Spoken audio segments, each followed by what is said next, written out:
আমি তো কোনো উচিত কথা কইতাম গিয়াও না, আমি তো একটা নর্মাল কথা কইয়া যা 15 বছর ধরে এই এলাকার যাইতাম পারি না। আমি গিয়া কথার কথা এমনি কইছি, হও যদি কেউ আপনারা যারা যারা হজেরতে আইছেন, হজেরতে আসার পরে যারা বউ নাই তারা বয়স হইল বিয়া কইরা লাইয়েন। কারণ আমার দৃষ্টিতে জোয়ান বয়সে বউয়ের যে দূর দরকার, বুড়া বয়সের আরো বেশি দরকার। কারণ ফুতের বউয়ে আপনার ফেসাবের লুঙ্গি বদলাইলে এটা শরম করবো, এমনি জিয়েরও শরম করবো, কিন্তু নিজের বউয়ের শরম দিয়ে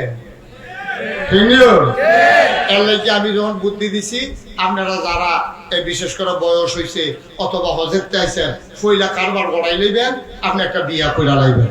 এই কথা কইছি পরে একবারে দিয়ে উঠতে আসতে করে জায়গাইতেছে। আমি তো আর বুঝছি না, ওয়াজ যে উফরে পড়ছে, এবার আস্তে করে জায়গাইতে আছে, কি আছে দুটো বোমা বমি উঠে আছে। আমি জিগেলাম কি তারে, কয় ওয়াজ একজনের উফরে পড়ছে। আমি কই তো কি তা কয়, কয় হ্যাঁ বাড়ায় আমরারে ধরছে, অবশ্যই এই হুজুরে এটা তোরা কইস। আমি কইলাম আসলে এমনি কইছি, অক্কারে সত্য, আমি কেউ কথা শুনছিও না জানিও না। এবারে বিয়ে করছে না, কিন্তু আমি কেমন কয়া, এবারে বিলে কয়দিন আগে হজের তাইয়া আবার বিয়া করছে, তখন আমার ওয়াজ এবারে রুফরে ফিরে বইছে। এবারে তখন ফলাফেনের লোকে চিল্লা পাল্লা করতে আছে, আমি যে বিয়া করছি হুজুরেই না জানলো কেমন। আর যত বছর আমি বাচ্চা থাকি এই হুজুরে এই এলাকাত কেমনে আইয়ে আমি চাইয়া দিতে আসি, তাহলে আমি আর এখন যাইতাম পারি না। এখন ফলাফাইনে যতবারে কয়, ও এটা তো হুজুরে অনেক বছর আগে কইছে, কয় লাভ গীতা অহনও যখন আইব তোরা, আমি যখন মাহফিলও যা, তোরা আমার ভাই চাইয়া কি একটা আইস কম দিবি? কারাপাড়া এটা উফরে ফুরে গেছে। তো এটা উফরে ফরক, উফরে ফরক। আপনি বাইরে খেলুই থাকবেন আর না গাইবো বিজনেস না, তারপরে দৌড় দিয়ে আউলিজ গেলে তো সারে, ঠিক কিনা কও?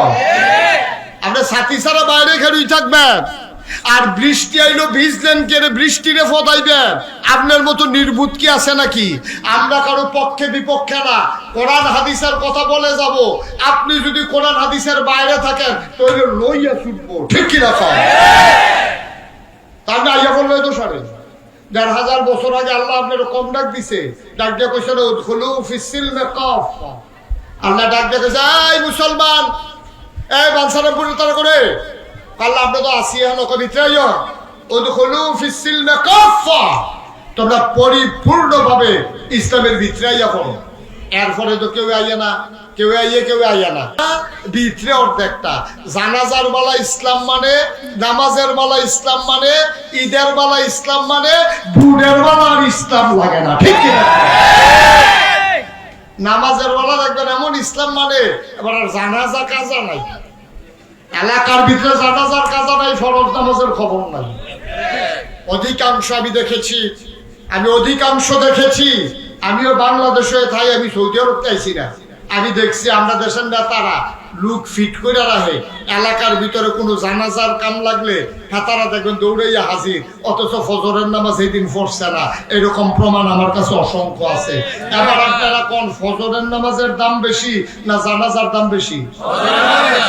কথা বলা, কোনটার দাম বেশি? সারা জীবনের জানাজা যদি এক ফাল্লির দেন আর ফজর নামাজের একটা সেজদা যদি এক ফাল্লার দেন, সারা জীবনের জানাজার নামাজ দি ফজরের নামাজের কাছে বাড়িও হইতো না, ঠিক না? কার দোনা দিয়েও কুলাইতেন পারতেন না, বাটকারা ইট ইট দিয়ে ওইটা হোমান করুন যেত না, ঠিক কিনা কও? তাইলে আমার দেশের মানুষগুলো ফজরের নামাজের খবর নাই, জুহরের নামাজের খবর নাই, নেতায় জানাজার নামাজের লাইগা পাগল, আসলে এটা সোয়াবের লাইগা না, এটা বুটের লাইগা, ঠিক কিনা কও? ঠিক কিনা কও? এটি কোনো আল্লাহর সোয়াবের আশায় নামাজ না। সোয়াবের আশায় যদি নামাজ পড়তো তাইলে এবার ৫ ওয়াক্ত ফরজ নামাজ আগে পড়লই, ফাললে জানাজা পড়লই, না ফাললে নাই, ঠিক কিনা কও? আর আমরা তারা বুঝে না কোনটা দিয়া কোনটা, কোনটা দিয়া কোনটা, এটা আমরা তারা বুঝে না। নোয়া খাইলে হুজুর যে ওয়াজ করতে আইছে, হুজুর আইয়া ওয়াজ করতেছে, সিহুন সিহুন কথা কয়, মানুষ কয় এই হুজুরে তো সব জানি না, হুজুরের সিহুন বুদ্ধি ভালো। তো হুজুর মাহফিলের ভিতরে একজনে জিজ্ঞাসা, হুজুর আপনি যেমনি জানাজা লইয়া ফরজ নামাজ লইয়া যেমনি ওয়াজ করতে আছে, আমরা কি আর লেগে জানাজা পড়ন নাই? হুজুর তাও আমি তো না করছি না, তো জানাজা পড়বেন, তবে জানাজা না পড়লে এত গুনাহ হইতো না। যদি সমাজের তারা পড়ে আপনি উদ্ধার হয়ে যাবেন, পড়লে সওয়াব পাইবেন। এই গ্রামের যদি 50 জনে পড়ে 5000 লোক থাকলে তারা আর গুনাহগার হইতো না। আর ফরজ নামাজ মায়ে পড়লে বাপের সারত না, বাহে পড়লে মার সারত না, ফুতে পড়লে আব্বাল সারত না, জিয়ে পড়লে মার সারত না, ফির সাহেবে পড়লে মুড়ি কত দাঁড়ে ফেল বাইরে গিতে আছে কই ও তো বিপদে পড়লাম। ওর আমরা দেশ ফির সাহেবে পড়লে মুড়িদের নামাজ লাগে না, এরপরে ফির সাহেবে পড়লে না মুড়িদের লাগে না। আবার এইরকম আছে ফির সাহেবেরও লাগে না, মুড়িদেরও লাগে না। আসেনি রে ওয়াজ কি সব উঠে পড়তে আছে? ওখানে কেডা কইছিল আমারে আনতি যেটা সারা বেলা ছুটে যাবো করে নমুনা খারাপ হচ্ছে।